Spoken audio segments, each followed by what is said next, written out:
Wrestling एक ऐसा sports, अगर आप एक दिन भी छोड़ दो तो ये आपको 7 दिन पीछे ले जाता है। रनिंग करता हूँ, मसल अप करता हूँ, डिफरेंट डिफरेंट हर रोज वर्कआउट करता हूँ और नेचुरल खाना खाता हूँ, अपने साथ अपना देसी घी रखता हूँ। मेरे से पहले बहुत बड़े बड़े रेसलर आए, आगे आएंगे और अब भी बहुत है। क्या आगे सरकारें आएंगी, सरकारें जाएंगी, मैं सिर्फ देश के लिए काम करता हूँ, मेरे लिए सब बराबर है। इंडिया में दो चीज चलती है, देखो अगर मैं डिनाई नहीं करूंगा, क्रिकेट या एंटरटेनमेंट। स्पोर्ट्स लाइफ पर इस वक्त हमारे साथ संग्राम जी मौजूद हैं। संग्राम जी काफी सारी चीजों में इंटरेस्ट रखते हैं, जैसे स्पोर्ट्स हो गया, रेसलर तो है ही, एंटरटेनमेंट में भी वो काफी इंटरेस्ट रखते हैं, फिल्म वगैरह आती रहती हैं उनकी। और पॉलिटिक्स में बिल्कुल भी इंटरेस्ट नहीं है उनका, हालांकि वो स्टेटमेंट्स देते हैं जो वायरल हो जाती हैं। और 6 सालों के बाद जो है संग्राम एक बार फिर से रेसलिंग के मैदान पर वापसी कर रहे हैं। दुबई प्रो रेसलिंग चैंपियनशिप में वो हिस्सा लेने वाले हैं, जो कि 24 फरवरी 2024 को होने वाला है। क्या तैयारी है, कितना एक्साइटमेंट है उसको लेकर? मैं अर्शादी सच बताऊं, मैं बहुत उत्साहित हूँ जी। और पिछले 6-7 साल बाद वापसी कर रहा हूँ, तो अपने आप में एक ये मुझे पता है कि रेसलिंग एक ऐसा स्पोर्ट्स, अगर आप एक दिन भी छोड़ दो तो ये आपको 7 दिन पीछे ले जाता है। जी। 7 दिन छोड़ दो महीना पीछे ले जाता है, महीना छोड़ दो साल पीछे ले जाता है। हालांकि मैं फिटनेस तो मैंने छोड़ा नहीं, और अब मैं बहुत नर्वस भी हूँ और उत्साहित भी हूँ वापसी करने के लिए। बाकी मैं जो स्टेटमेंट देता हूँ पॉलिटिक्स वाला नेता, मैं देता हूँ देश के लिए, क्योंकि क्या है कि सरकारें आएंगी, सरकारें जाएंगी, मैं सिर्फ देश के लिए काम करता हूँ, मेरे लिए सब बराबर है। और ना मेरा कोई इंटरेस्ट है कि भैया मैं किसी पार्टी से आऊँ, चुनाव लड़ूँ, बीजेपी कांग्रेस, मतलब मैं किसी में पार्टी में नहीं हूँ, ना आप में हूँ ना किसी में हूँ। अभी उससे भी जुड़ा एक सवाल है हमारे पास। अच्छा, ब्रेक के दौरान आप किस तरीके के फिटनेस रूटीन फॉलो करते थे जब आप ब्रेक पे थे? कैसे करते थे? जैसे अभी आपने बताया कि आप प्रैक्टिस करके ही आ रहे हैं, तो क्या होता था उस दौरान? क्या प्रैक्टिस होती थी? कितनी इंटेंस होती थी? देखिए क्या है कि मैं हमेशा से मिनिमम हर रोज 3-4 आवर, 2 से 3 आवर मिनिमम हर रोज वर्कआउट करता जी। हूँ और एक रूटीन फॉलो करता हूँ कि आजकल काम का लोड थोड़ा ज्यादा होता है, तो मैं रेस्ट का मुझे टाइम कम मिलता है, मुश्किल से 5-6 घंटे मिलते हैं सोने को। जी। बाकी जैसे मैं ये रेसलिंग में, क्योंकि रेसलिंग मेरी फर्स्ट प्रायोरिटी है, रेसलिंग कर रहा हूँ या मेरी फिल्म आ रही है या बाकी चीजें कर रहा हूँ या फिर और चीजें चल रही है, तो क्या होता है कि उन सब में चीजें थोड़ी सी वो हो जाती है। मगर मैंने कभी भी, एक मेरा रूटीन है, मैं मॉर्निंग में 11 बजे अपना दिन स्टार्ट करता हूँ, तो मैं मॉर्निंग में उठ जाता हूँ सुबह 6 बजे। तो जी। 6 बजे उठ के फिर वो वही करके फिर 8 से 10:30 में हर रोज वर्कआउट करता 8 से 10:30 आप वर्कआउट करते हैं? हूँ। जी, मैं भाग के आता हूँ पार्क में, रनिंग करता हूँ, मसल अप करता हूँ, डिफरेंट डिफरेंट हर रोज वर्कआउट करता हूँ और नेचुरल खाना खाता हूँ, अपने साथ अपना देसी घी रखता हूँ, जी। अपनी हल्दी, अपना नमक। मैं कई होटल में हूँ अभी, आजकल तो ऐसा मौका है कि मालिक की मेहर है, मैं 18-20 दिन यात्रा करता हूँ, ट्रेवलिंग करता हूँ, तो फिर उसमें मैं नेचुरल खाना खाता हूँ और मैं प्योर वेजिटेरियन हूँ। जो बोलते हैं ना कि भैया ये आपको ये खाना चाहिए, वो खाना चाहिए, तो हम्म। मैं एक रूटीन फॉलो करता हूँ। और फिर बाकी क्या कि मैं यहाँ से बहुत स्ट्रॉन्ग हो गया हूँ हम्म। कि आज मैं काफ़ी दिन बाद में उन बच्चों से मैंने ट्रेनिंग किया जो जो इंटरनेशनल लेवल पे खेल रहे हैं, जो वर्ल्ड चैंपियनशिप खेल रहे हैं, जिनके करंट मेडलिस्ट हैं। मैं भी जस्ट स्टेडियम से आ रहा हूँ, जी। तो मेरा ये मानना है कि जब मैं रेसलिंग करूंगा, ये सारी चीजें होंगी, तो ढेर सारे बच्चे, खासकर एस्पायरिंग यूथ, वो इंस्पायर होगा। कुछ दो चार बोल सकते हैं कि भैया एज थोड़ी है ये, बाकी कहेंगे कि भैया जब ये कर सकते तो हम भी कर सकते। बिल्कुल। तो मैं मिला उनसे, बच्चों से जो 18-20 साल के थे, वो बहुत उत्साहित थे, वो बहुत देख बिल्कुल। के मुझे बिल्कुल। वो कर रहे थे कि अगर पहलवान जी आप भी खेलोगे तो फिर ये तो बात सही है, फिर तो हम तो खेलेंगे खेलेंगे। मैंने खेलना चाहिए आपको। जी, बिल्कुल बिल्कुल बिल्कुल। संग्राम जी, फरवरी में आपकी फिल्म भी आ रही है जिंदगी उड़ान की। फरवरी में आप रेसलिंग में भी 6 साल बाद वापसी कर रहे हैं, तो किस चीज को लेकर आप सबसे ज्यादा एक्साइटेड हैं, रेसलिंग या फिल्म? देखिए मैंने बताया ना कि जो कुछ भी मैं एक छोटा सा रेसलर हूँ। मेरे से पहले बहुत बड़े बड़े रेसलर आए, आगे आएंगे और अब भी बहुत है, क्योंकि मैं जब तक रहूंगा ना, तो एक जो जो खून है ना वो रेसलर वाला, वो तो रहेगा ही रहेगा। फिल्में करेंगे, अब फिल्म भी आ रही है मेरे, 2-3 गाने भी आ रहे हैं, मेरा एक शो भी आ रहा है। तो मगर क्या है कि वो डिफरेंट हुआ है, मगर मैं सबसे ज्यादा उत्साहित हूँ अपनी रेसलिंग को लेके, मैच को लेके, क्योंकि क्योंकि फिल्म वालों से मैंने आग्रह किया है कि वो अपनी फिल्म को मार्च में रिलीज करें, क्योंकि मैं टाइम नहीं दे पाऊंगा फेब तक। जी। तो मार्च या अप्रैल में रिलीज करें, क्योंकि मैं इसमें थोड़ा बिजी रहूंगा। तो इस कारण उनको थोड़ा टाइम कम मिलेगा, तो वो उस हिसाब से कंसीडर कर रहे हैं कि क्या करना है। बाकी मेरा क्या है कि जी बाकी हर चीज बहुत खूबसूरत है, जी रेसलिंग बहुत खूबसूरत है। पहले खेलते थे बहुत डर सा रहता था कि पता जीतने हारने के लिए सब खेलते थे। अब मैं रेसलिंग करूंगा कि ढेर सारे कि मैं इंटरटेनमेंट कर पाऊँ, मैं पूरा पावर पैक एक्शन दे पाऊँ, मैं ढेर सारे बच्चों को उत्साहित कर पाऊँ कि मेरा मैच हो ना, तो सब अपनी सीटें छोड़े खड़े हो जाएँ। और मेरा यही एक वो रहता है कि हारो या जीतो फर्क नहीं पड़ता, हम्म, आपका गेम बेहतर होना चाहिए। जी अ, क्या बोलते हैं, मेरा अगला जो सवाल था वो ये था कि अगर संग्राम सिंह को रेसलिंग और बाकी एंटरटेनमेंट इंडस्ट्री चूज करनी होगी तो क्या चूज करेंगे, लेकिन आपका जो जवाब था उससे मुझे ऐसा लग रहा है कि आप रेसलिंग की तरफ ज्यादा इंक्लाइंड हैं, रेसलिंग पर ज्यादा आप फोकस्ड रहेंगे। देखिए मैं फोकस रहूँगा, मगर नो डाउट मैं आपको बता रहा हूँ कि इंडिया में 2 चीज़ चलती है। देखो, जी अगर मैं डिनाई नहीं करूँगा, जी क्रिकेट या एंटरटेनमेंट, जी तीसरी चीज़ चलती नहीं है। हम्म, मुझे आज भी याद है कि जैसे सुशील ने कुश्ती को पहचान दिलाई थी जब उन्होंने मेडल जीता था, क्योंकि मैं सुशील योगेश्वर ऐसे एक जगह ट्रेनिंग करते थे साथ में, छत्रसाल स्टेडियम में।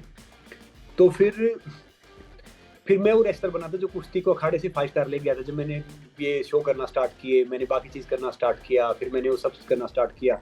वो सब ये जानते थे कि ये कि क्या अचीवमेंट है हमारी। वो बोलते थे ये वो रेसलर है जो बिग बॉस में आया, जो नच बलिए में आया, जो ये शो कर रहा है, जो वो शो कर रहा है, जिसने ये किया, जिसने वो किया। तो फिर मेरा ये मानना है कि फिर मैंने देखा, और मैं सच बता रहा हूँ कि स्पोर्ट्स की एक अपनी खूबसूरती है, जी एंटरटेनमेंट की अपनी खूबसूरती है।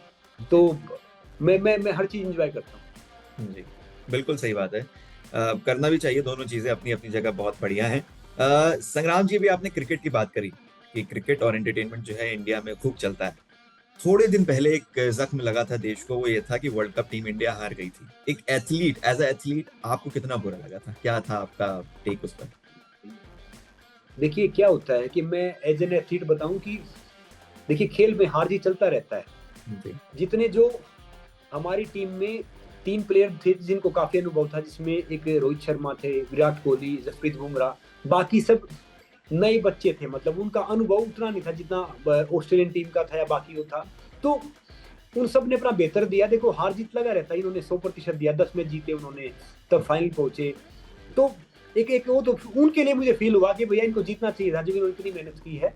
मगर एक विन और लूज ये तो मतलब एक स्पोर्ट्स का पार्ट है, एक आर्ट आम ऑफ इंसान लाइफ है, इसको ज्यादा स्पोर्ट्स का पार्ट लेगा। है। हाँ, पार्ट ऑफ लाइफ। मगर ऑल ओवर हमारी टीम ने सबने बहुत बेहतर परफॉर्मेंस दिया, इतने मैच जीते, वहां तक पहुंचे। तो जी थोड़ा सा तो बुरा लगता है कि यार इनको जीतना चाहिए था, कि जी इनके लिए कम से कम इतनी मेहनत की। मगर मगर मैं जानता हूँ कि ये खेल है, ये गेम है। उस दिन उनका दिन था नहीं, उस दिन बिल्कुल उनका सही दिन बात, था, तो बिल्कुल सही बात है। वो जीत गए। संग्राम जी, कोई ऐसा मैच जो आपको मतलब लगा हो कि ये मैच मेरी जिंदगी का बेस्ट मैच है, ये कभी नहीं भूल सकता मैं, कुछ ऐसा, कोई ऐसी मेमोरी? देखो ऐसी मेमोरी तो बहुत ढेर सारी रही है, मगर मुझे आज भी याद है कि एक बार सीनियर वर्ल्ड रेसलिंग चैंपियनशिप की ट्रायल हो रही थी। जी ये ये ट्रायल चल रही थी हिमाचल, सिलारू में कैंप लगता था जब गर्मी होती थी। वहां पे शिमला से ऊपर पड़ता है सिलारू, नेशनल कैंप लगता था वहां पे। तो जी जिस रेसलर से मेरी ट्रायल थी, वो इंडिया में पिछले 7 साल से चैंपियन था, और मैं उस टाइम थोड़ा नया बच्चा था। तो वो सब मुझे डोमिनेट करते थे। जो जो कहते हैं ना, जो ये एक्चुअली रैंकिंग होती है, ये सब करना रहे, वो पानी लेके आओ, बादाम करो, ये सारी चीजें करो, वो सब करो। तो वो वो ये समझते थे कि मतलब मैं इक्वल हूँ, नॉर्मली हूँ। हम्म तो वो मेरे लिए बहुत अहम मैच था। उसमें मेरा वेट उस टाइम में 96 केजी में खेल रहा था, मेरा वेट था 99 केजी समथिंग, 99.5 केजी, मतलब 100 केजी जी से 500 ग्राम कम था। जी तो जी मैं पूरा दिन बास्केटबॉल खेलता रहा, वॉलीबॉल खेलता रहा, वेट देने के लिए सारी चीज़ों करता रहा। तो वो सारे मुझे कह रहे थे, आप क्यों मेहनत कर रहे हो, आपका तो कुछ होना है नहीं। जी ये तो आपका आपका तो आपके वेट में तो ये रेसलर वैसे ही इतने इतने बड़े हैं, इतने सब कुछ है। तो और वो मैच था, वो मेरे लिए बहुत डिसाइडिंग फैक्टर था, क्योंकि ओलंपिक के बाद वर्ल्ड चैंपियनशिप सबसे बड़ा टूर्नामेंट होता है सीनियर। संग्राम जी, तो आपकी क्या उसमें आपकी क्या बजरंग पुनिया से बात हुई है इस बीच? बजरंग पुनिया बिल्कुल छोटा भाई है मेरा। मैं हमेशा बजरंग को बहुत एडमायर करता हूँ, क्योंकि जी क्या है कि बजरंग बहुत छोटा था जब वो आया, मैंने देखा। और बजरंग ने रेसलिंग में एक नया आयाम दिया, क्योंकि पहले जो रेसलर जीते थे जैसे सुशील है, योगेश्वर है, ये मेडल लेके आते थे, जीतते थे 1-2 पॉइंट से। बजरंग पहला रेसलर ऐसा था जिसने अपनी जीत का जो इंटेक है वो मतलब 6-0 से या बाय फॉल या थका के उन्होंने सारी चीज करने की कोशिश की। तो बजरंग से मेरी बहुत बहुत बहुत बातें होती रहती। आप वाकिफ होंगे WFI के जो मसले चल रहे हैं, बहुत सारी चीजें हुई, WFI जी को सरकार ने सस्पेंड कर दिया, नए चुनाव हुए, संजय सिंह नए अध्यक्ष बने, ब्रिजभूषण शरण सिंह जी ने स्टेप डाउन किया, बहुत कुछ, बहुत सारे फेजेस में बहुत सारी चीजें हुई हैं। रेसलर संग्राम सिंह का क्या टेक है? देखो मेरा ये इसमें, मैं सच बताऊं तो मेरा इसमें ये है कि भैया मैं तो देख रहा था कि दोनों साइड से बैठ के देख रहा था कि भाई ये छोटे भाई बहन हैं, उधर से वो फेडरेशन का है, कि इसमें किसी का नुकसान ना हो, कुश्ती पीछे ना जाए, किसी का नुकसान नहीं हो ना किसी भी तरीके से। तो मैं तो, मेरी स्थिति तो हो रखी थी जैसे भीष्म पितामह की नहीं हस्तिनापुर गद्दी से थी, कि भैया वो स्थिति से मैं तो सिर्फ देख रहा था, वो कर सकता था, क्योंकि ना कोई मैं डिसीजन मेकर हूँ कि मैं ये बोलूँ कि भैया मेरे कहने से ये हो जाए या मेरे कहने से वो हो जाए, ना मैं किसी सरकार में हूँ ना किसी पॉलिटिकल पार्टी में हूँ। जो मैंने इनफैक्ट एक स्टेटमेंट भी दिया था ना, स्टेटमेंट वो 2-3 दिन पहले का था, वो वायरल फिर बाद में हुआ। जी जी। और मैंने एक जर्नली स्टेटमेंट दिया था कि भाई मैं तो चाहूंगा कि, क्योंकि जब मैं एमेच्योर फोकस ऑन में योर आया, करियर वाली बात जो आपने कही थी शायद। हाँ मैंने कोई गलत नहीं बोला था। जब मैं एमेच्योर में आया तो हमारे सीनियर होते थे, वो सब होते थे, इतनी सीखी नहीं होती थी, कोई हमें कुछ कह देता कि भाई ये करना है, 3-5 साल का वो था। तो मैंने जेन्युइनली सबको एक सलाह दिया था कि भाई कि जो खाली रेसलर को नहीं, खाली ऑल ओवर स्पोर्ट्स पर्सन को। और मैं तो आज भी कहता हूँ कि बजरंग है, साक्षी है, विनेश है, ये छोटे भाई बहन, इनके ऊपर मेरा हक है, मैं इनको डांट भी सकता हूँ, इनको बोल भी सकता हूँ, कह भी सकता हूँ, मगर मैं जिंदगी में कभी भी इनके लिए गलत नहीं सोचूंगा, किसी के लिए गलत नहीं सोचता। मैं तो ये इनके लिए क्यों सोचूंगा, ये तो परिवार है। बिल्कुल बिल्कुल सही बात। आप कह रहे हैं कि आप गलत नहीं सोचते, बिल्कुल सही बात है, गलत नहीं सोचना चाहिए। लेकिन अभी कुछ ऐसे फेजेस हुए हैं, जैसे जब WFI को स्टार्टिंग में, जब चुनाव से पहले जब सस्पेंड कर दिया गया था, जिसकी वजह से कई सारे इंटरनेशनल कॉम्पिटिशन्स में खिलाड़ियों को एंट्री नहीं मिली थी, खिलाड़ी अपने आप को रिप्रेजेंट नहीं कर पाए थे, वहां तो उनके साथ गलत हो रहा है ना एक तरीके से। आप क्या क्या कहना चाहेंगे इस पे? देखिए मैं अरशद जी, मैं सच बताऊं ना तो अगर मैं सही बात बोलूंगा तो मैं तो एक तरफ हुआ एक तरफ खाई है। अगर मैं बोलता हूँ कि भैया वो सही हो रहा है तो फिर ये उधर दूसरे चलेगी, भैया वो कह रहे थे ये गलत हो रहा है, तो बोला गलत हो रहा है तो बोलेगी भैया ये चीज हो रही है, ये सब हो रहा है। और मैंने बोला तो मैं देख रहा हूँ कि हालांकि मैं ट्रोल को इसको मानता नहीं। जब आप शोबिज में आते हो, आप नाम में आते हो, तो आप हर महीने ट्रोल होते ही होते हो, किसी बात पे होते हो, कोई किसी भी कर देता है, कोई किसी भी कर देता है, तो ये रूटीन का एक मैटर है। तो मैंने देखा कि वो आपको हजारों मैसेज करते हैं, आपके हर सोशल मीडिया पे जो कुछ ट्रोल अकाउंट होते हैं, बाकी होते हैं, आपके विकीपीडिया से लेके आपकी सारी चीजें एडिट करते हैं, वो दूसरी चीजें करते हैं, सब करते हैं। तो क्या होता है कि मैं इसमें नॉर्मल हूँ, मगर मेरा ही मानना है अगर मैं इस जगह पे होता कि भैया चीज होती तो मैं चीजें होने नहीं देता। अगर मैं उस पोजीशन पे होता कि रेसलिंग में सब बातें चल रही, मैं उसको पहले मैनेज कर देता, सब कुछ मैं होने नहीं देता कुछ पे। जी बिल्कुल। क्योंकि मैं भी की पोजीशन पे नहीं हूँ, ना मैं स्पोर्ट्स मिनिस्ट्री से हूँ, ना मैं WFI से हूँ, इनफैक्ट ना मैं अभी अमेच्योर रेसलिंग में एक्टिव हूँ कि भैया मैं कैंप का कोई पार्ट हूँ या किसी चीज का पार्ट हूँ। मगर मेरा ही मानना है कि मैं हमेशा इनको अच्छी शिक्षा देता हूँ, अच्छा गाइड करता हूँ, और जो मेरे से होता रहेगा मैं डेफिनेटली गाइड करूंगा।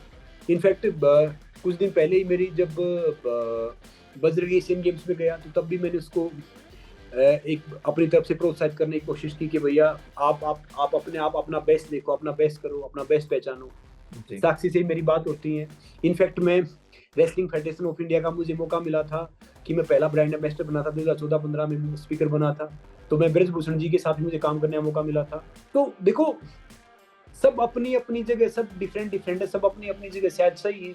अब कुछ देखो, कुछ गलत है तो जुडिशरी उसको देखेगी, बाकी चीज देखेगी। एज ए इंसान में कह सकता हूँ कि भाई मैं उस स्थिति में नहीं हूँ कि मैं किसी के लिए कुछ बोलूँ या किसके लिए कुछ करूँ। देखो मेरे हिसाब से जो सही है मैं चीज सोचता हूँ, शायद वो दूसरे के हिसाब से सही नहीं है। तो मैं तो एक जनरली बात कहता हूँ कि भाई मैंने पहले ही बोला था, मैं अब एक बात कहता हूँ जनरली कि हम सबको फोकस करना चाहिए अपने करियर के ऊपर, अपनी चीजों के ऊपर, कि भैया किस हिसाब से हम क्या लेके आए। मगर क्या होता है कि कई बार क्या होता है कि जब इंसान परेशान होता है तो वो अपने हिसाब से अपनी चीजें करता है। तो मैं नहीं बोलूंगा कि भाई बजरंग या साक्षी या विनेश गलत है, वो अपने हिसाब से सही है, और मैं नहीं बोलूंगा कि भाई दूसरे अपने हिसाब से गलत है। शायद वो भी अपने हिसाब से सही है, और स्पोर्ट्स मिनिस्ट्री भी शायद अपने हिसाब से सही है, उससे वो भंग कर दिया ये चीजें की। तो मेरा ये मानना है कि जो भी इंसान आए ना वो समझदार आए। कभी है ना, मैंने एक बात नोटिस की है, जो भी जिस फील्ड में रहा ना उस फील्ड का भला थोड़ा कम कर पाए, कि एक ऐसा इंसान आए जो पढ़ा लिखा हो, जो बहुत मैच्योर और समझदार, जिसको नॉलेज भी हो, सारी चीज सब कुछ, तो उसका थोड़ा सा वो आगे जा सकती है। जी बिल्कुल सही क्योंकि बात। मैच्योरिटी हो तो। बिल्कुल ठीक बात कही संग्राम। अब आपसे एक ये आखिरी हम सवाल और एक ये एक्सरसाइज हम आपसे जानना चाहेंगे कि एक इंडियन जिसको ये एक्सरसाइज करनी ही चाहिए, लाइक कोई एक्सरसाइज सिंपल सी जो वो करता रहे और फिटनेस भी बरकरार रहे उसकी। देखिए, मैं आपको एक टिप्स दे रहा हूँ, मैं बाकी को भी देता हूँ। ये एक इंडियन नहीं है, सब इंडियन को फॉलो करना सब चाहिए। इंडियन हम फिट हो जाएंगे। खाना भूख से कम, जी, पानी डबल, पानी वर्कआउट ट्रिपल, जी, और हंसना 4 गुना। आप हो गए फिट। ये सारे इंडियन को फॉलो करना चाहिए चीजें। बिल्कुल सही बात है। और सबसे पौष्टिक खाना बता रहा हूँ, अगर आप खुश होके सूखी रोटी प्याज भी खाते हैं ना, तो उससे ज्यादा प्रोटीन विटामिन मिनरल किसी में है ही नहीं। तो भैया खुश रहो तो सब कुछ है। और इस जिंदगी में देखो, एक अर्षद जी एक बात बता रहा हूँ, हम खाली हाथ आते हैं, हर चीज के लिए फाइट करते हैं, खाली हाथ फिर चले जाते हैं। तो लेगेसी छोड़ के जाओ। अब जो मैं रेसलिंग कर रहा हूँ, बाकी चीज कर रहा हूँ, पता मैं क्या कर रहा हूँ, मैं लेगेसी छोड़ने की कोशिश कर रहा हूँ कि भाई मैं कर सकता हूँ इस एज में, तो वो भी कर सकते हैं। तो मेरा ये मानना है कि देखो, मैंने उसमें भी एक चीज बोली थी कि भाई सरकार आएंगी, सरकार जाएंगी, बाकी चीज होगा, बाकी चीज ये रहेगा। तो भैया क्या है कि जो हमारे पास है ना, हमें लेगेसी छोड़नी चाहिए। हमें देश के लिए अच्छा करना चाहिए, समाज के लिए अच्छा करना चाहिए, अपने परिवार के लिए अच्छा करना चाहिए, अपने लिए अच्छा करना चाहिए। और मैं तो बहुत सेल्फलेस लाइफ जीता हूँ। तो जैसे वो कह रहे थे ना, एक मैं तो इस बात को बड़ा बड़ा महत्व रखता हूँ। टाइम देखता था मैं, अर्षद जी, मेरे पास सुबह खाना नहीं होता था। मैं 102 बुखार में 50 रुपए कुश्ती लड़ता था। 50 रुपए कुश्ती लड़ता था, 102 बुखार में कुश्तियां लड़ी, मेरे पास सुबह खाना नहीं होता था। अब ये, और उस टाइम स्पोर्ट्स में पैसे भी नहीं होते थे, आपको पता भी होगा। तो और उस टाइम हमें पता भी नहीं होता था कि क्या मेडल जीतना है, क्या करना है, क्या कुछ करना है। बस एक बार गाइडेंस नहीं था। इंडिया के लिए खेल लो, नौकरी मिल जाए, बहुत बड़ी बात होती थी। तो अब जो सारी चीजें देखी, जो आदमी 30 किलोमीटर चलता था, जिसके पास बस का किराया नहीं होता था, जिसके पास पैरों में जूते नहीं होते थे, जिसके पास कोई ट्रैक सूट ये सब नहीं होते थे, तो हम उस परिवार से आए हैं जहाँ पे रोटियां गिनती की मिलती थी। अब ये कहते हैं कि ये खाना चाहिए, वो खाना चाहिए। मेरी माँ एक रोटी मेरे लिए एक्स्ट्रा बचा के रखती थी कि भैया मैं खा लूंगा, ये सब कर लूंगा। तो अब मुझे महत्व नहीं लगता कि भैया कौन मेरे बारे में क्या सोचता है, कौन क्या नहीं सोचता। मेरा काम है अच्छा करना, अच्छा सोचना, बेहतर करना। वो दूसरों के ऊपर है, चाहे वो मेरे बहन भाई हैं, चाहे वो अपोजिट हैं, चाहे कोई नेता हैं, चाहे कोई पॉलिटिकल पार्टी है, कोई। मैं तो भैया खुददार आदमी हूँ। अपना मेरा गॉड फादर एक ही है जो ऊपर मालिक है, या मेरे माता पिता या मैं हूँ। मैं बस ये एक चीज जानता हूँ कि सच्चाई परेशान करती है, पराजित नहीं। और आपका ड्रीम ऊंचा रखो, आपका सपना ऊंचा रखो। जब तक दुनिया वाले आपके सपने पे हंस नहीं रहे, तो समझ लो आपका सपना छोटा है। Be crazy for everything, being normal is boring, so I believe in this. Ji Sangram ji, बिल्कुल आप बहुत अच्छा कर भी रहे हैं, और बहुत आपकी जो 6 साल बाद आप जो ब्रेक के बाद आप जो अपना डेब्यू करने जा रहे हैं, उसके लिए आपको बहुत बहुत बधाई। आपने हमारे जो सवाल थे उनके बहुत अच्छे से जवाब दिए, और बहुत सही जवाब दिए आपने। संग्राम जी, हम आपको बधाई देते हैं और ऑल द बेस्ट करना चाहेंगे, और बहुत बहुत शुक्रिया हमसे बात करने के लिए। थैंक यू अर्षद भाई। और मैं सच बता रहा हूँ, सबको एक बार एक मैसेज दे रहा हूँ, जो अपने सारे इंडियन हैं, भैया हमें हर चीज को भूल के, जाति पाति से ऊपर उठ के, मजहब धर्म से ऊपर उठ के, हम सबको एक यूनाइट होके हमें काम करना चाहिए। हम सब में इतनी पावर है, इतनी ताकत है, इतनी मतलब इतनी एफिशिएंसी है हमारे अंदर, इतने हम कैपेबल हैं कि हम है ना वर्ल्ड के टॉप कंट्री बन सकते हैं। बिल्कुल, और बनेंगे। We are on the right way. बिल्कुल बिल्कुल बिल्कुल संग्राम, आपने बिल्कुल सही बात कही। बहुत बहुत शुक्रिया संग्राम जी, बहुत अच्छा लगा आपसे बात करके। फिर फेस टू जी पक्का। ओके अर्षद जी, नमस्ते जी, बिल्कुल, थैंक यू।